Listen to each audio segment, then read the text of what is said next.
Spoiler warning. Right back with One Piece episode 1130. A history erased, God Valley of Despair.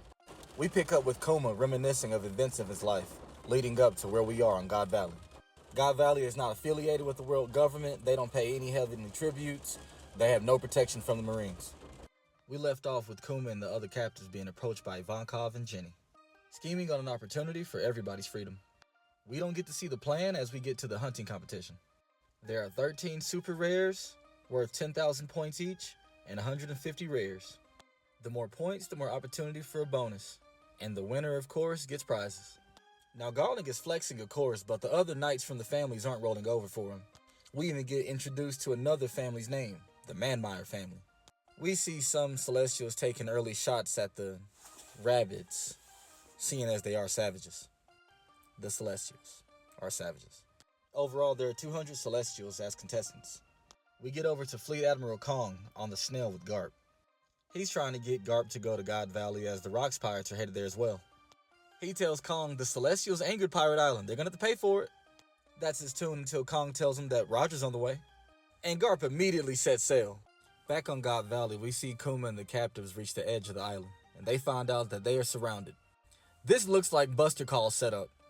Didn't God Valley disappear, and doesn't the Buster Call normally end up with the island just disappearing?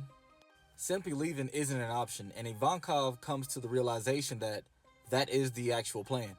Every previous hunt that Ivankov has heard of, there's been no survivors. And one of the other captives argues him down, saying that, well, they promised freedom if we survived. Ivankov says that's how they get you to fight back harder during the hunt. It's only for their pleasure. They plan for the hunt to be over in 3 weeks anyway. Would they survive being hunted by people on the level of Garling for 3 weeks? We cut back to Garling and he's already 100,000 points in. Some of the onlookers think that he's specifically targeting the super rares. Hey, Garling living for this. Not only is he a Celestial, but he's strong too. Actually noteworthy strong. We saw how Whitebeard felt about Shanks. Was that because of Garling? And it looks like Garling is enjoying the hunt. Look, you got evil, then you got followers of evil.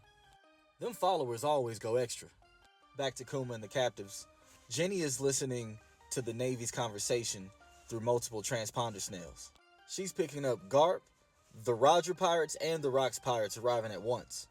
Jenny's also sending misinformation to help their cause.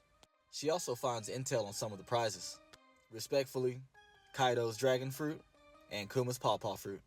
Through all this misinformation, Jenny has leaked information weeks prior just to help their plan. She knew how many strong contenders were going to coalesce today. But she also says that the efforts haven't been enough and we need to draw the attention of the Celestials. On the east end of the island, Marines are getting attacked by none other than the Rocks Pirates.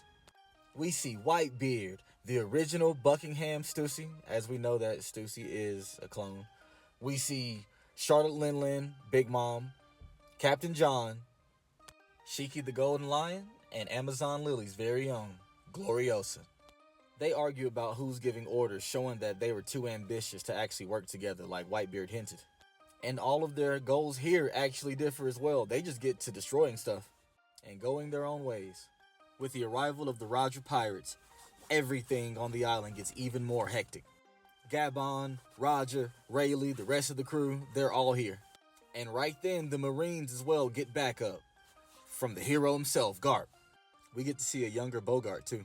During the commotion of the pirates and the Marines having a free-for-all, Kuma and the other captives find the prizes. We see that Ivankov was about to eat the dragon fruit, and Kuma holding his pawpaw fruit respectfully. Just before they can eat the fruit, Big Mom jumps in and grabs Ivankov. Kuma ran away before she could get him, and as he was running, he eats the pawpaw fruit. He immediately feels the power in him, as most devil fruit users do. Kuma doesn't make it very far as he gets stopped and hockey blasted by Saturn. Saturn spurts that "you are lower" nonsense, but Kuma doesn't care for it, doesn't accept it. Even as a child, he knows that that way of thinking is wrong. We don't get to finish the God Valley flashback as it would spoil too much. Kinda what they did with Kaido's backstory as well. Cut to days, or who knows whenever later, and Jenny and Ivankov are reading the news in the Sorbet Kingdom, safe and sound. Kuma's in prayer, which he has been in for a while apparently. He feels that there were many more lives he could have saved, and there were many lives lost that he couldn't help. But he saved over 500 people that day. Ivankov tells him that he's got the hands of liberation. He should be happy and proud. And then Kuma thinks about Clap. After this, we see Ivankov setting sail. He says that he wants to enjoy his freedom. And Jenny decides to stay with Kuma until she figures out what she wants to do with her life. We see Jenny and Kuma chopping and selling wood to provide for themselves. We also see a few kids that try to pick on him, and Kuma's nice, but Jenny doesn't take any of that. Jenny beats them down, and then Kuma uses his pawpaw power to push their pain out. After making the kids feel better, they all become friends. They do well taking care of each other already. We end this episode and the day with Kuma and Jenny talking about when they were captured, and they were both captured at 4 years old. Jenny cries from being happy and finally full, and this starts Kuma's waterworks as well. How hard it's been for both of them, and they finally get to be happy. Listen, this is a heavy one. Protect women and children. Garp actually ends up getting the credit for putting a stop to both pirate groups. But we know that Garp and Roger teamed up to take down Rocks. But yeah, guys, children go through things every day in life. Help them. Asa's Black Forum. We'll catch y'all later.